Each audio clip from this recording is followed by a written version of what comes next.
A new Axios report claims Joe Biden is on edge about his age. According to the article, quote, President Biden's reluctance to acknowledge his physical limitations at age 81 is causing some tension on his team as senior aides and First Lady Jill Biden push him to rest more and be vigilant about his health going into 2024.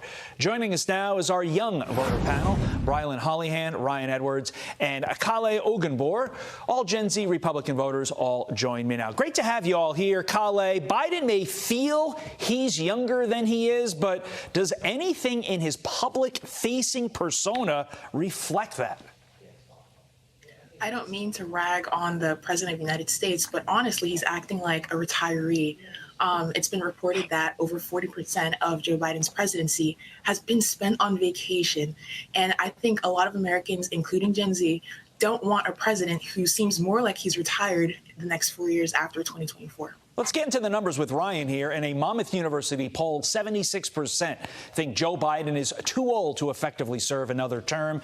And when it comes to the young people, people like you guys, in a New York Times poll released on Tuesday, 49% of voters age 18 to 29 support Trump versus Joe Biden's 43%. Ryan, how worried are young people like you as to what a second term of Joe Biden would mean for our standing on the world? Yeah, first of all, I just want to thank you, Todd, for having me on this morning. And, I believe that age has definitely been a problem for Biden his whole presidency. But really, I just think that he is lacking the cognitive ability to lead the country. I feel that over the last 4 years, we have seen a constant decline in his true ability in leading America. And, I think in order to lead the free world, to lead America, you must make hard and complex decisions in the blink of an eye. And I don't think we have that with Biden. Brilyn, my dad's 81 as well. My mom pushes him to rest, pushes him to eat better. But big difference here. My dad is not the leader of the free world. So I have a different take on this. Are stories like this leaked to Axios, leaked to various other publications, seemingly by the West Wing, an attempt to get Joe Biden to bow out gracefully?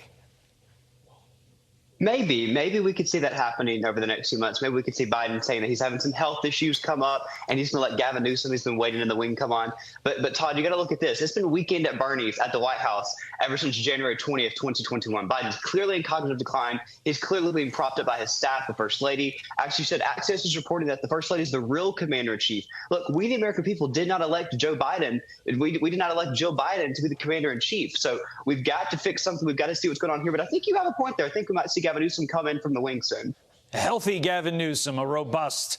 You may not like his policies, but he definitely gives off an air of strength about him.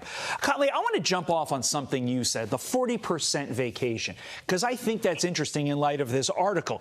It says his staff wants to manage his schedule more.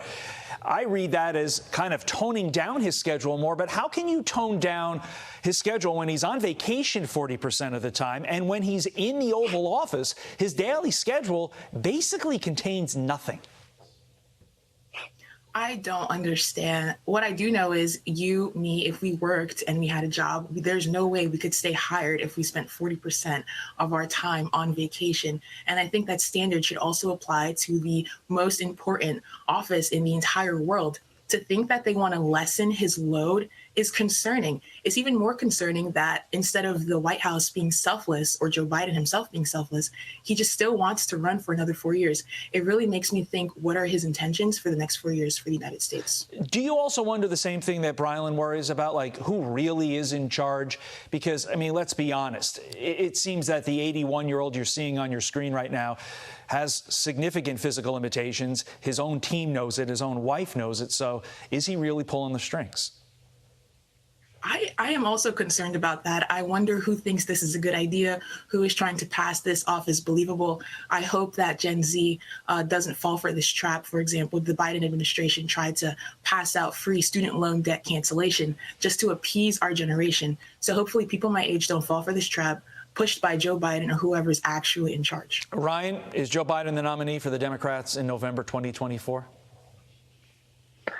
I actually do not think so. I think there's a good chance that Gavin Newsom will be in, and especially with these polls that have been coming out recently, I think they will start to try to push him out. Brilyn, take us home. When you talk to people your age, I want to also add Democrats your age. What do they tell you about Joe Biden?